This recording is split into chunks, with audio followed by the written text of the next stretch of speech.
Hello, good morning, my dear friends. So this is our second lecture in agriculture sector because it's a too lengthy became. That's why I try to make only 10 minutes, 12 minutes lecture. Okay, so please subscribe and like it. So we discussed today the pink revolution. What is the pink revolution? How it is came out? Okay, and what is this feature characteristic? All that things. So blah blah. Okay, so pink revolution is the primary prefer as the onion and prawns and farmers industry, but two generation pink revolution is the focusing in the modernizations of the meats and poultry has attained the number of one positions in the world export of the buffalo meats in 2012.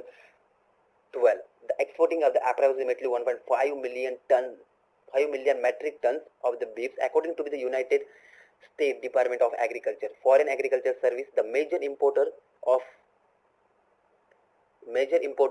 are from the Middle East and Southeast Asia countries. Further, was also be the founded that the broiler meat. The sector has the witnesses the 30% of the growth rates since the year 2009. See, at the same time, it is a place among the fastest growing sectors in Indian economies at the rate of the 8%. Increasing has been largely contributed to the growing domestic demands. The Food Agriculture Organization of UN FAO short form has acknowledged the Indian potentials and effective measures toward the pink revolution by the fostering the modernization of its meats and poultry processing unit. According to the reports of the title Indian Meat Industry Perspective, the Food and Agriculture Organization of the UN has recommended the outline of the 4 steps of the frameworks that the India must adopt. Others to be the it's a for success of it's for the success of the pink revolution. So are as follow. The first one is the setting of the state of the art meeting of the processing plants. Second is the developing the technology to the rising in the male buffalo and claves for the meat production. And third is increasing number of the farmers and rearing the buffalo under the contractual farming. And fourth is establishing the disease free zone from the rearing animal. So this is the pink revolution. I hope you understand. So don't worry, it's so easy things. If you do not understand, you can also be the tell in a comment section. I will explain once again it's how it is. So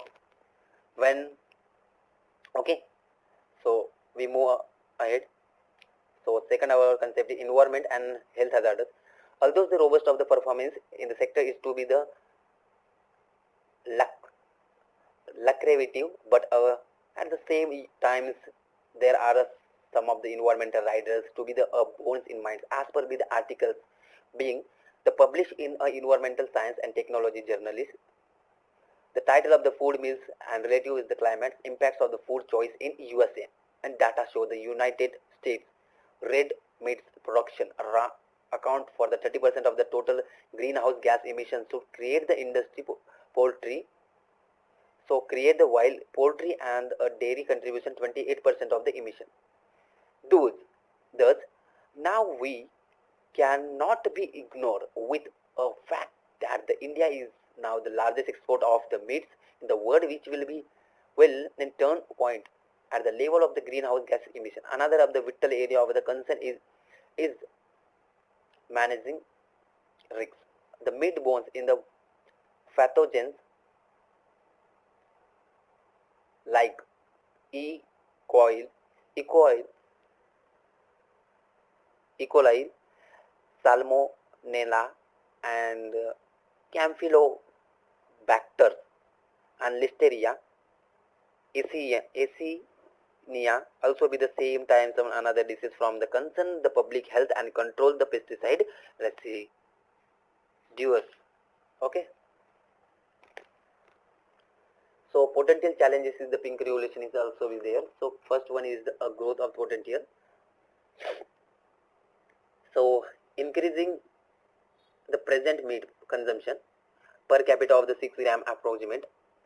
The per day is the 15 grams a day in next is the decade. So the India account only 2% approximate of the global market in light of average livestock is the account. The growing rate is a vary between the range of between the 8 and 15% of annual, and is now is the worth more than a $70 billion. See, this is our growth potential. So I explain it. So we move on challenges. I know our slide is too much slow. Drafting the standard of the policy for the sectors: meat production, export, standardizing, quality, safety aspect of the meats and poultry, creating the infrastructure facility for the modern salters house, meat testing facility, cold storage for the growth of the meat and poultry processing sector. Implementation of the four highlighted by the FAO, Food Agriculture Organization of the UN. So better hygienic method acquired in a meat, poultry and process, and channelize the increasing the high value of investment in sector. So these are the challenges. So India have to facing now also some of the time not.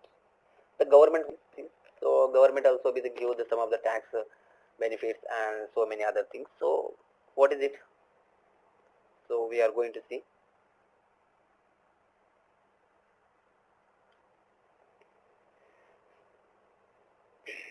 The government policy: no income tax, central excise, no restriction imposed upon the export of the poultry and poultry production, and the government is providing some of the transport subsidies also.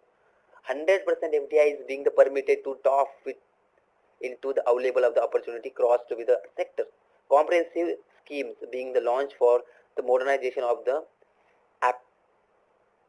employers crossed to be the country in order to be the address the quality of the standards, the contaminations of the deteriorations of the produce and the amount of the meat waste.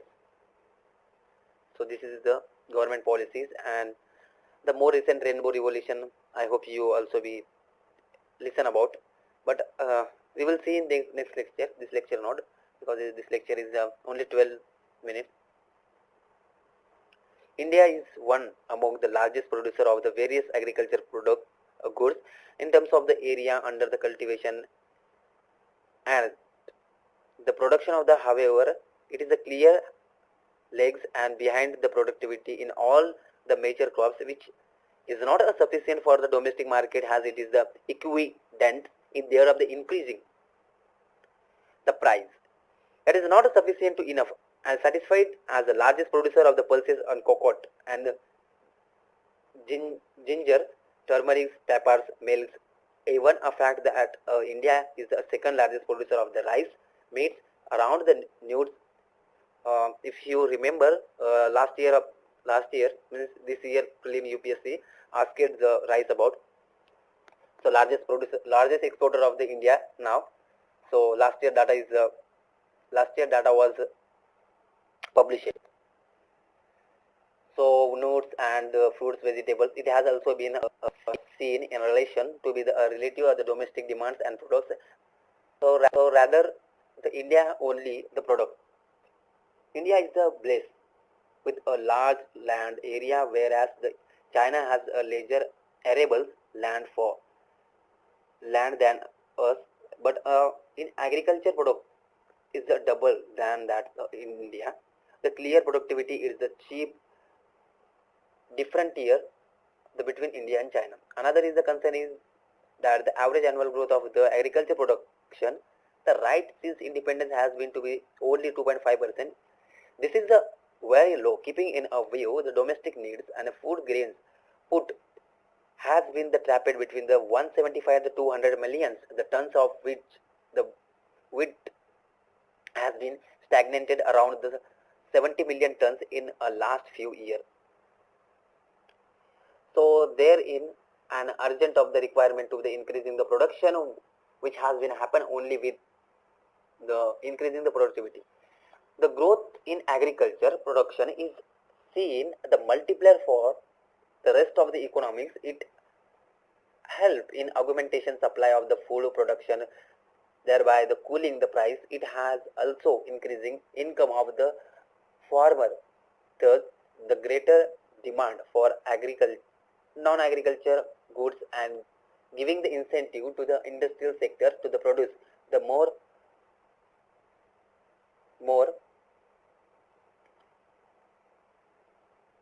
and provide to the onward spiral in the growth. Okay, friends. So today's we completed one concept also. So we are going to discuss now the second concept. Our third concept is the new agriculture policy. We already discussed the two things.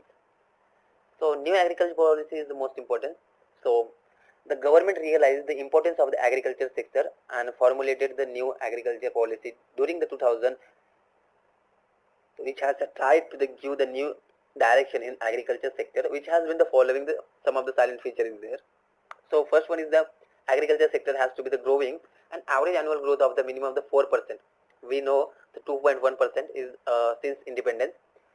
So over the next few decades, the great focus has to be the given on horticulture, animal husbandry, poultry, and dairy and aquaculture. Given there is the potential and their between ability to rising to the plank of the growth, increasing the purchasing power, need to provide the food nutrient security.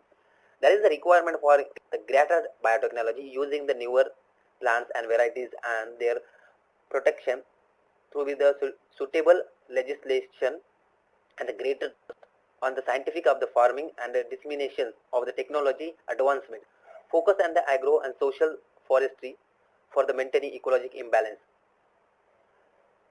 Regulation supply of the price and the protections to the farmers to be the minimum support price systems. So we discussed already 6 points, and our fifth 6 points, 7 points is dismantling the restriction of the movements of the agriculture commodities. 7 point, increasing the public investment in agriculture sector, especially the rural electrification and irrigation project and watershed development, etc. Okay, create the off forms and employment opportunity through the promotion of the agro processing units. 9 is the land reform to be the providing the decisive the trust for the better land distribution and consolidated to redistribute the surplus the lands and landless farmers. National Agriculture Insurance Corporation should provide the insurance cover in case of the crop failures and droughts, allowing the private sector to participate through the contract farming. So these all are the silent features of the new agriculture policy. I hope you got it, all these things. The new agriculture policy has the central government, so is only for the indicated to natural agriculture. Okay.